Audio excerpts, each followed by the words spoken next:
हो रे दादा, मी आईला यायचंच म्हणत होते, पण निशीची परीक्षा झाली ना की अगदी आठवड्याभरातच लग्न होईल. तिकडे येऊन आमंत्रण द्यायला सुद्धा वेळ नाहीये. तारीख ठरली की मी कळवतेच तुम्हाला. हो, हे पण तुम्ही सगळे नक्की या हा. काय काय रे दादा? बरं बरं ठीक आहे. मग निदान चारूला तरी पाठव. लग्न घर आहे, 4 माणसं आले की घर कसं भरल्यासारखं वाटतं. आणि त्यात निशी चारू दोघी लहानपणापासूनच्या मैत्रिणी पण आहेत. काय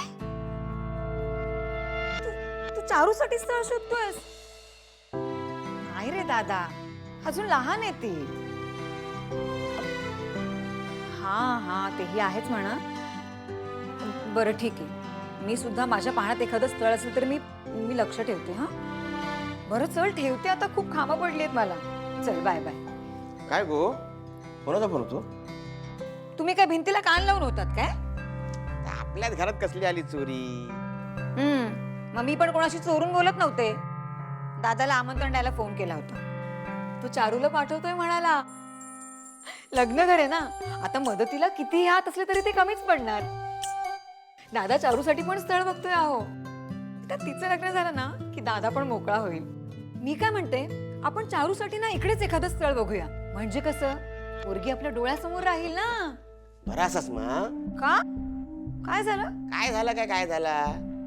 आधीच त्या आईला त्या शिणूच्या लग्नाचे वेध लागलेले असत आणि तू आता चारूच्या लग्नाचं खूळ डोक्यात घेऊन फिरणार आहे. आधी मका सांग, आई आणि दादा काय असत? दाईच्या रूम मध्ये बोलतायत तिघे जण. असत ना? हो.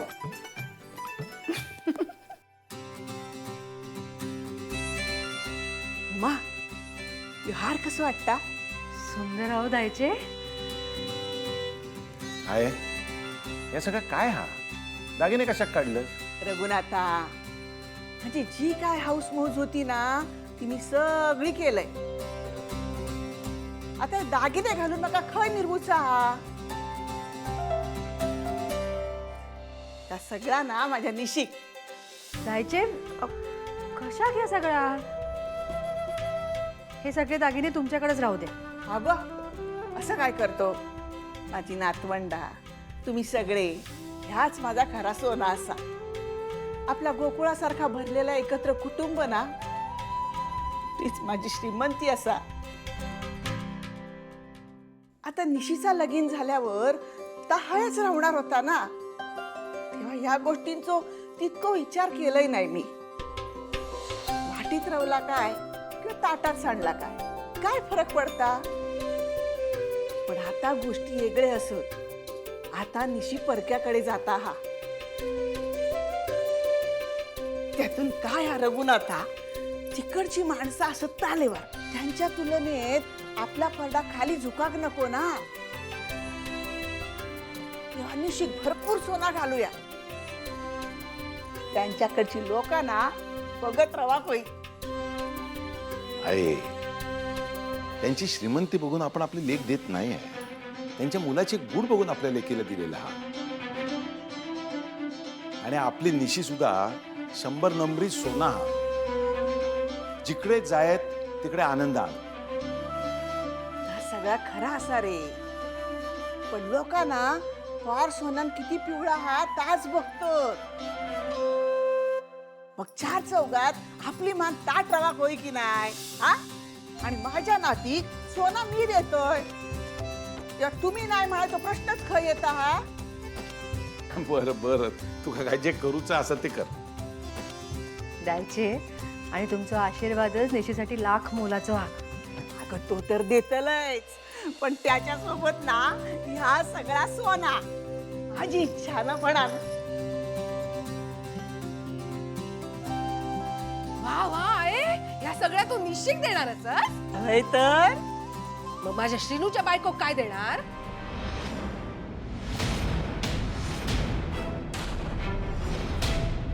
काय करायचा तिने? या घरात काय लंकेची पार्वती बनून फिरायचा काय? आहे काय हो तुझो भाव? हा, एकाच एक दुसऱ्याच एक. बरो हा तुझा न्याय? काय रे दादा, तुका तरी पट्टा काय? हा या बघ, त्याका पटून दे नाही तर नाही पटून दे, पण तू होय कशा किलोस? मी इकडे इलय नसतंय तर ह्या सगळ्या माका कसा कळला असता? मी काय म्हणताय, ह्या सगळ्या कशा? बाकीचे सगळे पण दागिने तू निशिक दे ना. लाली, निशी जर तुझी सून झाली असती तर असाच बोलला असतस? त्यावेळची गोष्ट ना वेगळी होती. हा होय तर या सगळ्या स्वार्थाचा राजकारण झाला ना. हा, मी करते ना आता स्वार्थ, बाकी सगळे करतात ना ते परोपकारच. लाली, तोंड सांभाळून बोला.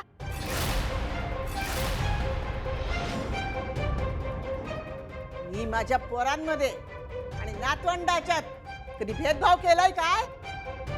श्रीनूची येळ येत ना तेव्हा त्याच्या बायकोक पण दागिने दितलय मी. आता ही वचन तर ना या घरात आता कोणी देऊच नका. हा, आणि खरंच जर तुझ्या मनात असत ना तर बघ, दादा पण इकडे हा, उमा पण हा, ह्या दोघांच्या समोर माका सांग, माझ्या श्रीनूक तू काय काय देणार असस? लालीताई, श्रीनूच्या लग्नात मी माझे सगळे दागिने देतले, मग तर झाला. तसा तर तू माझ्या श्रीनू तुझी लेक पण देणार होतस. दिलास काय? नाही ना. आता माझा ना कोणावरच विश्वास नाही. हा, जिथे माझी आऊस तिच्या नातवंडांमध्ये फरक करता, तू तर काय बाहेरचा असस. लाले,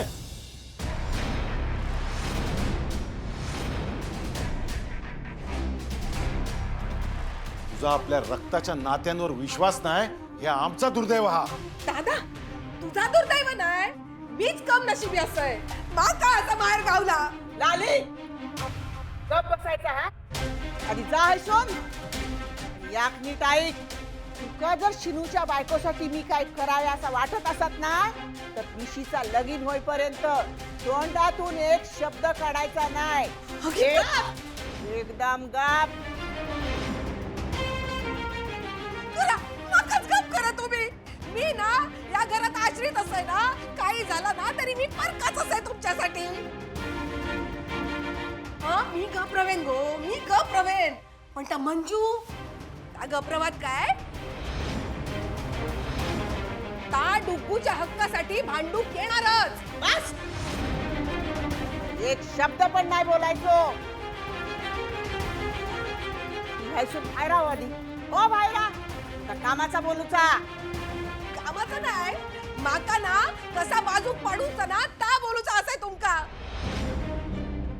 पाडा माका बाजूक, पण या सगळ्यांना मी असाय म्हणून सहन करताय. दुसरं कोणी असता ना तर ऐकून घेतलाच नसता. ताताळ मी. लालीताई, हो, ऐकल उमा, उमा, उमा. खायचे कशात बोललास तुम्ही लालीताई? हे हार बाटल्या हे सगळं देऊन टाकूया आपण शिनूच्या बायको. गो रवान दे गो. त्याचा स्वभाव ठाऊक असा ना तुका. अजून कशात काय नाही आणि या उगाच मिरवता हा. म्हणान त्याका याच भाषेत समजवायचा होता माका. जाऊन दे, तू ये सर. या सगळा ना तू ताब्यात घे आणि निशिक ना लग्नात घाल. तुम्ही तुम्ही तुमच्या हातानेच निशिक घाला, तोवर तुमच्याकडेच राहू द्या. अरे काय हा द्यायचे.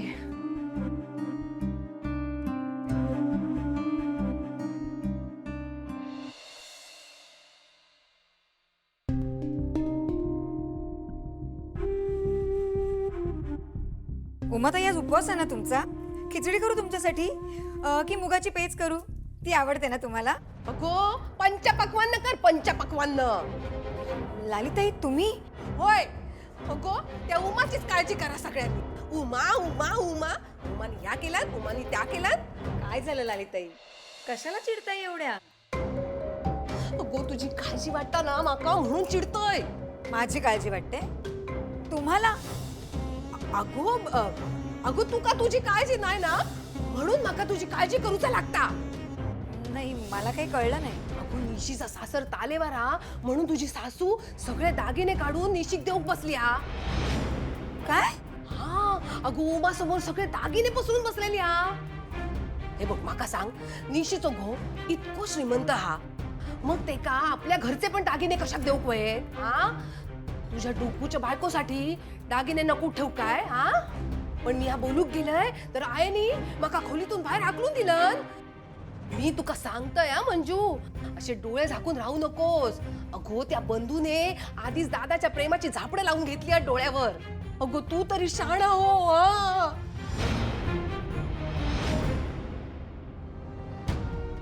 मी काय किती झाला ना तरी परकाच असय. आईने आता कसं माका खोलीतून बाहेर काढला तसं घरातून पण बाहेर काढेल मागच्या सारखा.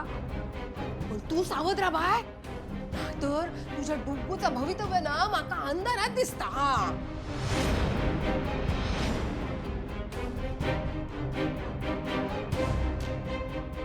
काय गो, कळता ना मी काय बोलताय ता?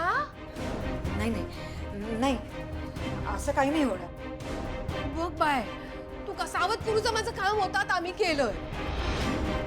बाकी तुझी मर्जी. हा. इतके दिवस माझ्या मनात जी भीती होती ती आज लालिताईंनी पण बोलून दाखवली. त्या म्हणतात तसं खरंच झालं तर. कॉफी. ओह थँक्यू. वेलकम. निशी, तुझा पेपर कसा गेला? एकदम छान गेला. आणि आई थँक्यू. का? अहो तुम्ही मला किती मदत केली. मला नोट्स काढून दिल्या. माझं कामच एकदम सोपं झालं.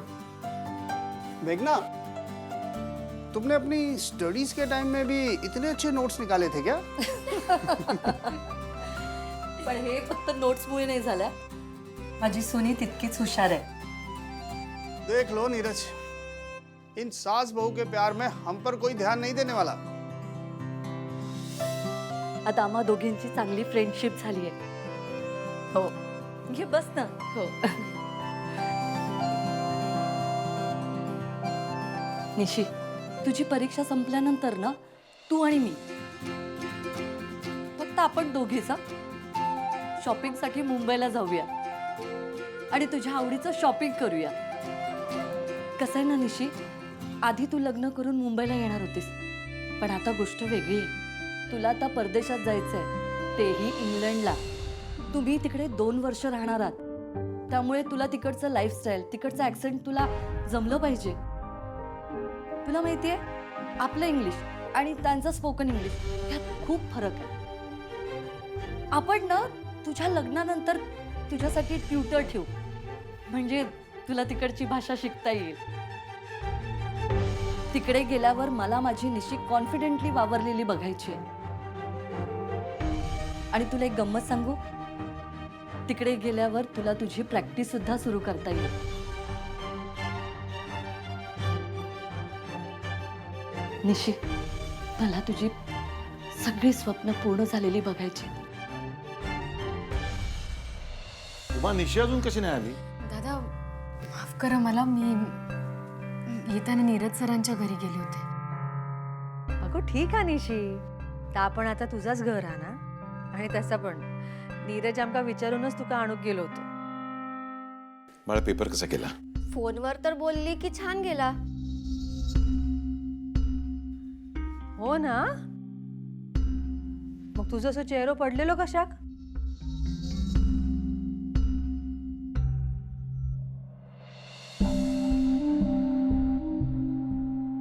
बस बाळा. काय झालं? काय नाही. तू छोटीशी पिल्लू होतीस ना, तेव्हा तुला भूक लागली की तुझ्या आधी आम्हाला कळायचं, दोघांनाही, की तुला भूक लागली आहे म्हणून. आणि आज तुझ्या चेहऱ्यावरती एवढी चिंता दिसते आणि तू आम्हाला काय नाही झालं असं सांगते. बोल बाळा, नक्की कसली काळजी वाटते तुला? लग्नाची की उद्याच्या परीक्षेची? नाही, उद्याचा सगळा अभ्यास झालाय माझा. ऑफकोर्स तिचा तर उद्या आवडीचा सब्जेक्ट आहे ना. अगो मग हो निशी, मेघनाताई काय बोलल्या का तुका? मग काय झालं? दादा, माझं आता लवकर लग्न होणार आहे ना. म्हणून बाळा उदास आहेस का तू? अगो निशी, तसा पण तुझी परीक्षा झाल्यावर आपण मुहूर्त बघणारच होतो ना लग्नासाठी. पण आई तोवर मध्ये काही दिवस होते. आता ही सगळी लग्नाची घाई सुरू झालीये. माझी काहीच तयारी झालेली नाहीये. निशी तू तुझ्या तयारीची अजिबात काळजी करू नको. मी आहे ना. उमा मावशी जसं सांगेल ना तसं मी सगळं करेन. इनफॅक्ट आजपासूनच सगळे प्रिपरेशन स्टार्ट करते मी. मिशन निशी मॅरेज ऑन. निशी, ऐकलंस ना? आता लग्नाच्या सगळ्या तयारीची काळजी आमच्यावर सोड. फक्त तीच तयारी नाही आई. मग माझ्या हातात आता दिवसच उरणार नाहीये.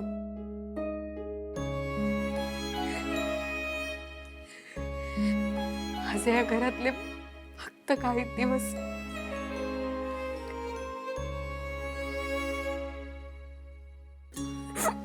गो निशी, आता तुझं लग्न झालं म्हणून काय लगेच परका नाही करणार तू का आम्ही? आई पण मला तुमच्या सोबत आणखी थोडे दिवस राहायचं होतं. लग्न करून समोरच्या घरात गेले असते तर मग ठीक होतं. आधीच नांदिवली सोडून मुंबईला जाणार म्हणून किती दडपण आलं होतं माझ्या मनावर. आता थेट परदेशात जायचंय मला. मला तिथे राहायचंय. हे 2 वर्षासाठी. अगं बाळा, एवढंच ना, मग 2 वर्ष अशी बोलता बोलता निघून जातील. तोच तर प्रश्न आहे दादा. ते बोलायला तुम्ही नसणार आहात. अगं पण नीरज असा तुझ्यासोबत, माका खात्री आहे नीरज तुका काय कमी पडू देणार नाही. इतका प्रेम करतो तुझ्यावर, आमची आठवण सुद्धा येणार नाही बघ तुका. पण मला मात्र तिथे खूप फरक वाटेल. सगळं काही नवीन असेल माझ्यासाठी. तिकडचे लोक जसं बोलतात तसं इंग्लिश मला बोलता येत नाही. नीरज सरांच्या आई सांगत होत्या की तिथल्या लोकांचं राहणीमान खूप वेगळं आहे. मला तिथे जाण्यासाठी स्वतःमध्ये खूप बदल करावे लागतील. निशी, अगं डोंट वरी, मी आहे ना. मी तुला सगळ्याचं ट्रेनिंग देईन आणि तुला इतकं छान रेडी करेन ना की तू नांदिवली सारख्या छोट्या गावातली मुलगी आहेस हे कोणी बिलीव्ह पण करणार नाही. आपण तुझं छान स्टायलिंग करू, त्या कपड्यांसाठी शॉपिंग करू. अँड ट्रस्ट मी निशी, तू एकदा तिथे रुळलीस ना की तुला इथली आठवण पण येणार नाही. तू तिथली होऊन जाशील. मी ज्या गोष्टी मी कधी पाहिल्याच नाहीये त्या कशा सगळ्या करणार आहेत मी, आणि कशी जमेल मला? का नाही जमणार? सी, आता मी पण UK born and brought up आहे ना. इथे आल्यावर मी सुद्धा ऍडजस्ट झालेच ना. मला इथली सवय झाली. इथल्या सगळ्या गोष्टी मला आवडायला लागल्या. आता मी तरी कुठे परत जायचं म्हणते. तसंच तूही तिकडे थोडे दिवस राहिली ना की तुलाही सगळं तिथलं हळूहळू आवडायला लागेल. हा सवयीचा प्रश्न आहे निशी. तू एकदा तिथली लाईफस्टाईल जगायला शिकलीस ना की तीही तुला आपलीशी वाटेल. बस.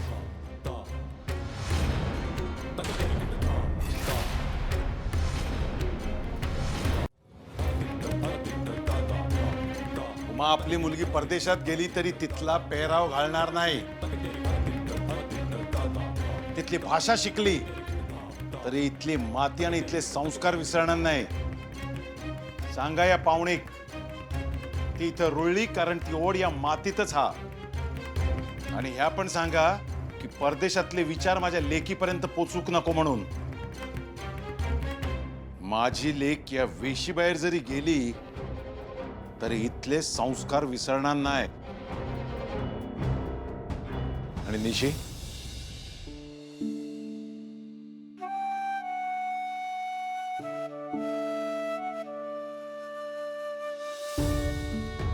बाळा, राहिला प्रश्न तू उद्या परदेशात गेल्यानंतर तुझं कसं होईल याचा, तर याचा विचार सुद्धा मनात येऊ देऊ नकोस.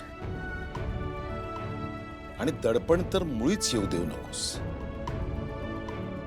आजपर्यंत तुझ्यावर आम्ही दोघांनी जे केलेले संस्कार आहेत, ज्या गोष्टींचं बाळकडू तुला दिले, त्यांचं बोट कधीही सुटणार नाही याची काळजी घे.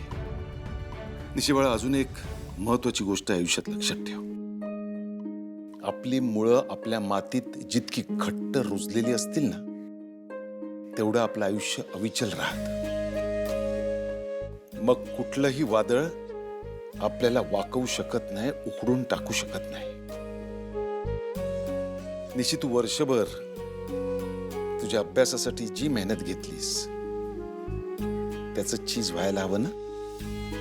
मग आता फक्त अभ्यासाचा विचार करायचा, लग्नाबिग्नाचा विचार करायचा नाही. त्यासाठी आम्ही आहोत. तू फक्त पेपर उत्तम लिही.